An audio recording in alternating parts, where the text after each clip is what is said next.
Hi, I'm Davy.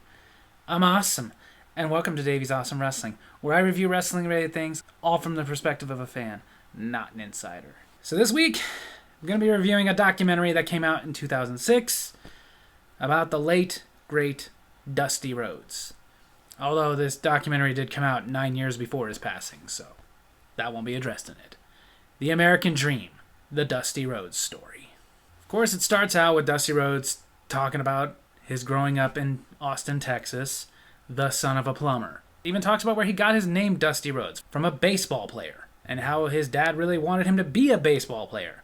But his dad would also take Dusty to the matches, which Dusty Rhodes loved. And this was back in the days when, yeah, you saw some wrestling on television, but most of it was you had to go to the matches. But, he was growing up, he was playing baseball, he was playing football, got a scholarship to a couple of colleges. It never worked out until it led to him having a scholarship at West Texas State, which oddly enough at the time was known for producing wrestlers.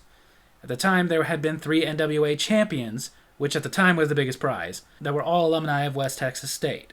It even mentions how that's how Ted DiBiase and Dusty Rhodes met, both going and playing football at West Texas State, and how while going he met Joe Blanchard, who taught him how to wrestle, got him into wrestling matches.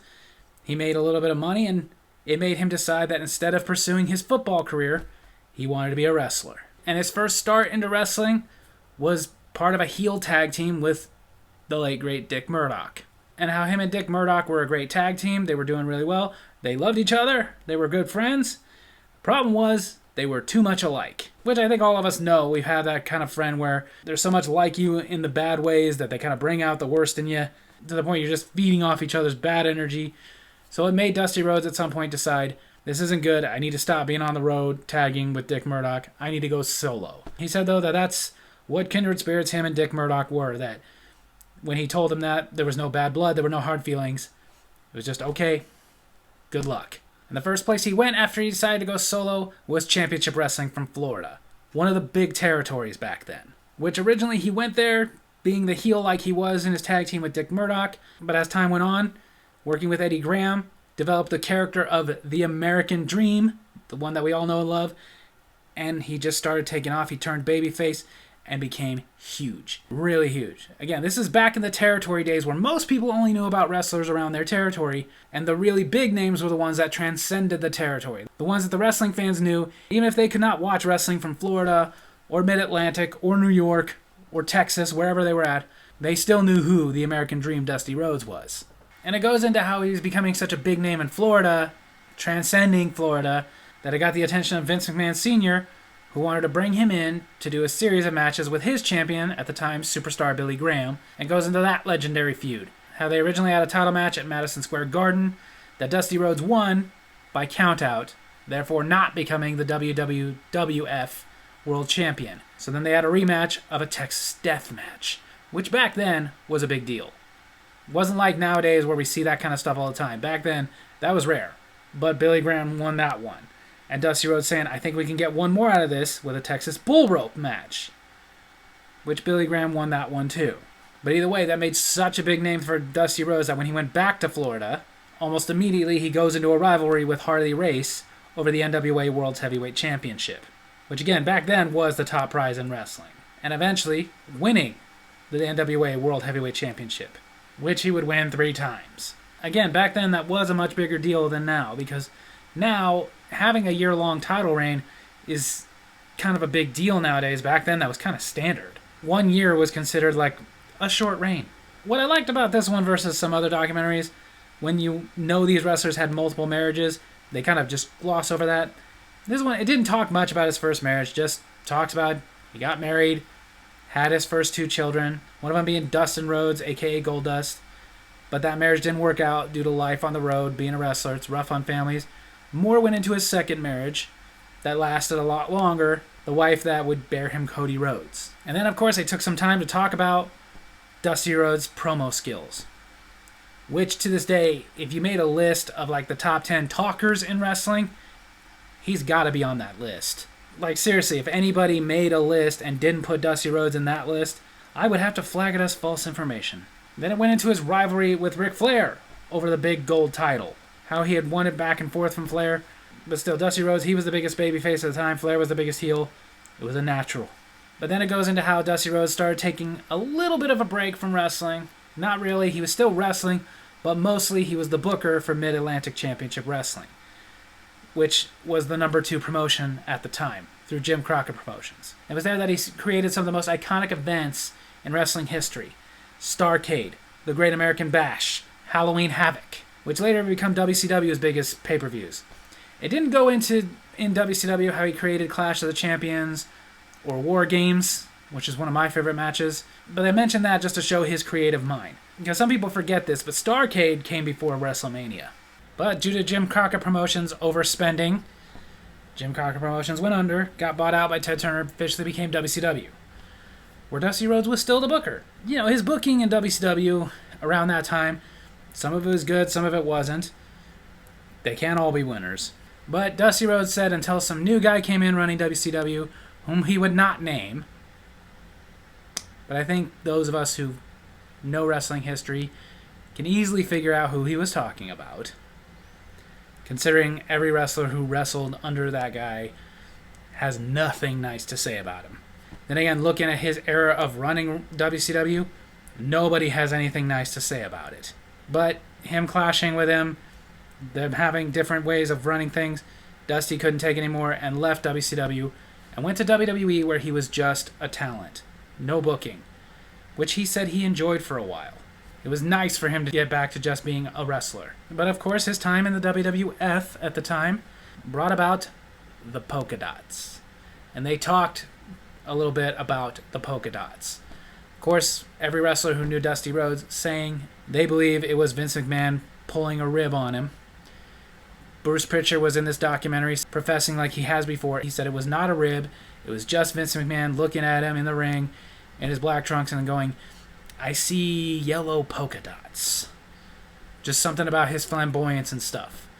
Even Dusty Rhodes' wife commented on it. She didn't know if it was a rib. She said she liked the polka dots. The only thing she didn't like about it was she would have had them be different sizes. They were all the same size. Dusty Rhodes commenting he doesn't know if it was supposed to be a rib or not. He just didn't care.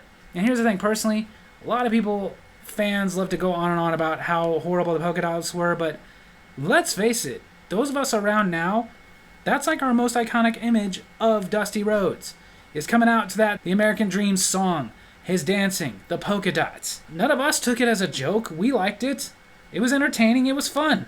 Because ultimately, like Dusty Rhodes said, if it was supposed to be a rib, it doesn't matter. He made it work.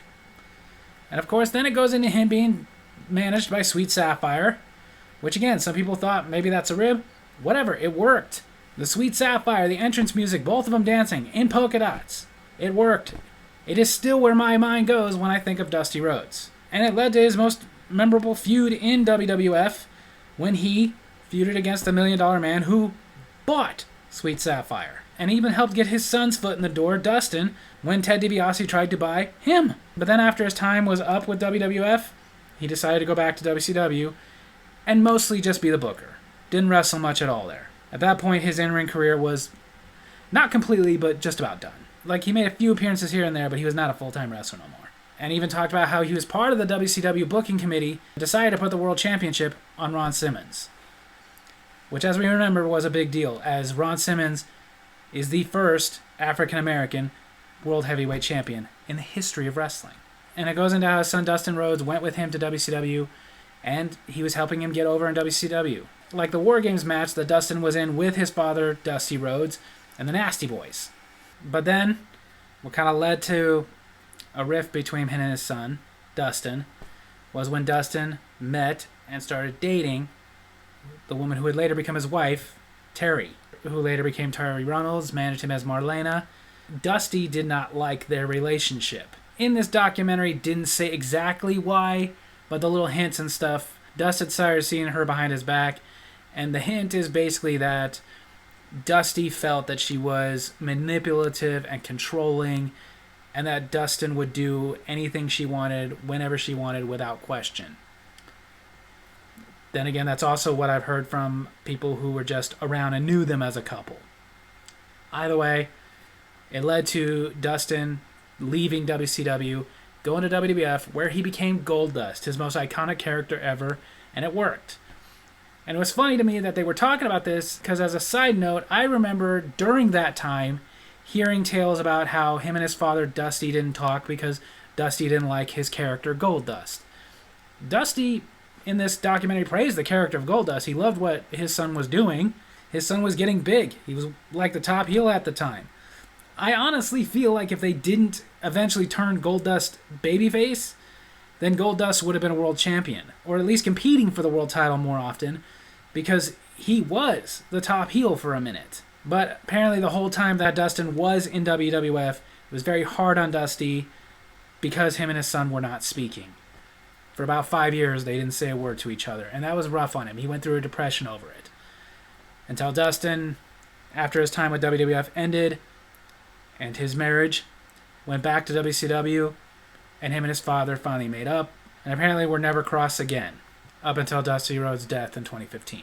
And it wraps it up with, after WCW folded, Dusty Rhodes went back to WWE as strictly a behind-the-scenes guy, which we all know what he did from there. At first backstage agent working with talent, eventually went down to Florida Championship Wrestling, which later turned into NXT, working with the hot new talent down there, on not just their in-ring style, but their promo skills, their characters, which later, some of the biggest stars right now, like Seth Rollins, credits his entire character to Dusty Rhodes.